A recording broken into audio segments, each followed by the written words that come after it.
Partai Berkarya memiliki prinsip satu untuk semua, semua untuk satu. Jadi caleg-caleg ini kita arahkan untuk saling bekerja sama, tidak saling mendahului, saling berkoordinasi, saling memberi, dan saling tolong-menolong.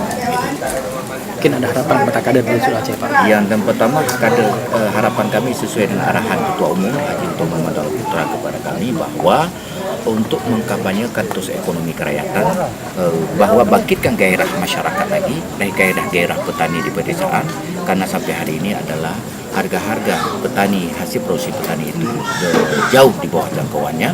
Jadi makanya Partai Berkarya ini hadir untuk mendampingi mereka, memproteksi mereka, memberikan kontribusi pendampingan kepada mereka, sehingga petani itu memiliki semangat kembali untuk menatap masa depannya.